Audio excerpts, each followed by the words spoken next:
Hey everybody, it is Dr. Abby Medcalf, and I am here with another Facebook Live coming at you with something that people have been writing in about that I want to talk about today. Why else do I talk, right? And that is this idea of how to really not just think different things, because in a relationship, that's what I teach you, right? Different tools, different new ways to think in a relationship, but how to actually be different, how to actually sort of change what we call the paradigm, change the gut place you're coming from so that you can really be a whole different person in your relationship in a way that makes you happy, confident, fulfilled, connected, all the good stuff that I teach all the time. And folks ask me a lot about, my own relationships and how I do it and how I think and how I manage to make it all happen. And I've realized over the years that it really comes down to this one thing I learned way back in business school. Um, I swear half the stuff I give you guys I learned in business school, not counseling school, but regardless, in business school you learn about compound interest, and one of the ways you learned about compound interest is through this little parable metaphor they give you of the magic penny. And so those of you who've been in school, I'm sure have heard it, or maybe you've heard it anyway somewhere along the line, or have heard me say it, but I'm going to give it to you today because it's just so important. And it's such a great way to think about not just your relationship, but your life. And it really, when I learned it, it changed the game for me in a huge way.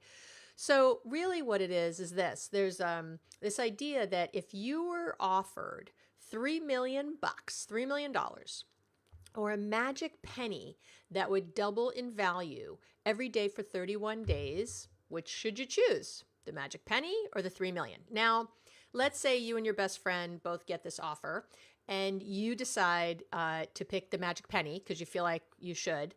And your friend, though, is like, 3 million, I'm taking 3 million today. I don't need any magic penny. And so your friends got their 3 million, they're off, they're partying, they're buying stuff, they're shopping, they're having a great time. They're going on vacation. You haven't seen them. Okay. You, on the other hand, have your penny.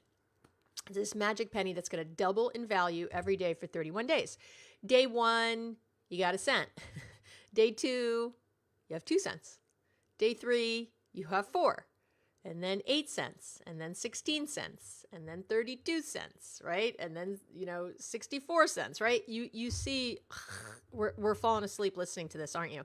Because it's so slow in the beginning, like anything really, that beginning is super slow. And as a matter of fact, by day 10, going all the way up to day 10, you have $5.12. So you're a third of the way through practically, right? And you have $5.12 while your friend is out partying with their 3 million. They're having a great time. You haven't even heard from them. Now, you're going to stick with it. You're like, all right. And you keep plodding along. This keeps doubling, then you have $10, and you have $20, then you have 40 and 80, right? It's doubling. It's starting to pick up a tiny bit of speed. But by day 21, you actually have $10,486. Day 21. You have 10 days left. That's all you got. It's day 21. So I come up and you're bummed because your friend, again, has been partying for weeks now. 3 weeks they've been partying and you have 10 days left, not much left to get this done. And maybe I offer you at that point that 3 million bucks instead of the penny. And I say, I'll trade you. But you're smarter than that. And you think, there's some trick to this. I don't know what it is, but I'm going to stick with this. Now, just that might be a new behavior for you because in your life, it might be that you try things, you go for them. And then when they don't seem to be panning out, when you feel like you've given it enough time, you stop before it's done. Even though whatever it was might have said, hey, do this diet for 90 days. Don't drink alcohol or drugs for 2 months. Don't, whatever. You might have had some timeline that was given to you, but you're like, I've done this. I just know it's not working. Or you just get tired of it and you give up. That might be your past. That might be something that you've commonly done. But you're not doing it this time. This time, you're going for it. You're going to wait it out.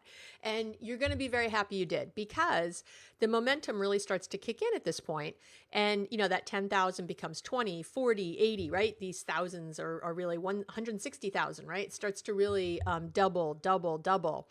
By day 29, you have 2.7 million bucks. I know. It's incredible, right? It's really taken speed. Now, of course, you only have 2 days left and you do not have the 3 million still that your friend has had all month. However, as you've already figured out, that 2.7 doubles in value for the next, the next day and the day after. And on day 31, on the final day of the Magic Penny Challenge, you actually have $10,737,418.24. How you like that? It really does sound astounding, and I've seen the breakdown of this a bunch of times, and each time it's like, wow, how did that happen from the penny? But this is your life. This is your relationships. This is your life. We tend to dig a lot of holes halfway. We are digging for gold all the time. You buy a new book, you start a new diet, you join a new gym, you go to couples counseling, you do that thing and you really start with all good intentions and I'm going to do this and I'm going to get this. But then it gets into it a little bit and you quit. It gets into it a little bit again and you quit and you think, oh, this diet wasn't for me. This sucked, and there's another diet book. Oh, this other one seems great. And you try the new one. Or, I tried to get clean from drugs and alcohol. I went to this rehab. That didn't work. Oh, let me try this other one. And you start, doing new things, or let me try this other program I heard works for that, or let me try this, or let me try that. When really you kind of know what it takes. I mean, let's face it, to lose weight, what do you got to do? This isn't rocket science. You have to eat less and exercise more, right? That's it, or move more. That's the bottom line. Calories in, calories out. That's the bottom line of all this. So annoying as it is, that's the bottom line. So what are you going to do? How are you going to really change things if you keep digging a hole halfway and stopping? Well, you got to believe in the magic penny. You got to believe that if you stick with it, things are really going to change. And let me tell you how I see this all the time in relationships. Let's say a couple comes to see me, or even just a person on their own, but let's say a couple, and I give them some job, some